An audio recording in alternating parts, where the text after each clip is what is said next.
Sinadya ng lalaki na sagutin ng mali ang lahat sa college entrance exam, hanggang sa maisumite ng nakababata niyang kapatid ang test paper. Pagkatapos noon, mabilis niyang binado ang mga sagot at ginawa itong tama. Ang dahilan? Nabuhay siyang muli.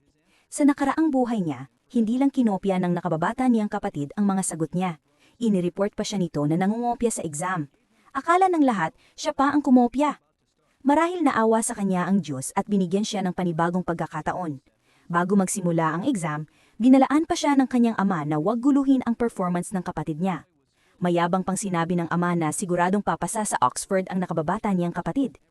Sa muling pagharap sa parehong pang-aalipusta, napuno siya ng galit. Sa nakaraang buhay, palaging kinokopya ng kapatid niya ang mga sagot niya tuwing exam, kaya naniwala ang lahat na mas magaling ito sa kanya. Ngayon na nakikita niya ulit ang pagkukunwari ng kapatid, hindi na siya nagdalawang isip at sinampal niya ito. Mabilis namang dumipensa ang ama niya para protektahan ang nakababata niyang kapatid. Doon na niya napagdesisyonan na tuluyan ng putulin ang ugnayan sa kanila. Nagsumpa siya na hindi niya hahayaang magtagumpay ang kapatid niya sa pagkakataong ito. Sinadya niyang maupo sa harap ng kapatid niya dahil magkaibang bersyon ng test paper ang ginagamit sa harap at likod na upuan. Mabilis niyang tinapos ang exam, pero nang isusumiti na niya ang papel, napansin niyang pareho ang sagot nila ng kapatid niya. Nanlaki ang mata niya. Paano nito nalaman ang mga sagot? Nalaman niyang sinadya ng kapatid niyang buhusan ng tubig ang test paper niyang version B, kaya napilitan ng examiner na bigyan siya ng version A, parehong nang sa kanya.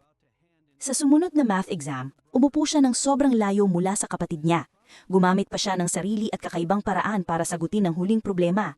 Pero bago pa man niya maisumite ang papel, nauna na ang kapatid niyang magpasa. Ipinagmalaki pa nito sa guro na siya raw ang nakaimbento ng bagong paraan para masolve ang problema. At pag-submit niya, tumambad sa kanya, pareho ulit ang sagot nila. Doon niya inisip, minamanmanan ba siya ng kapatid niya? Chinek niya ang ballpen kung may nakatagong kamera, pero wala siyang nakita. Para hindi na maulit ang trahedya ng nakaraan, pinagplanuhan niyang mabuti. Sinadya niyang magsulat ng mga maling sagot at hinintay munang magsumite ang kapatid niya bago niya burahin ang mga mali at palitan ng tama. Sa oras na isusumite na niya ang papel, bigla siyang inakusahan ng kapatid niya na nangopya raw siya. Pero kalmado lang siya. Nang inabot niya ang test paper sa kapatid niya, natulala ito.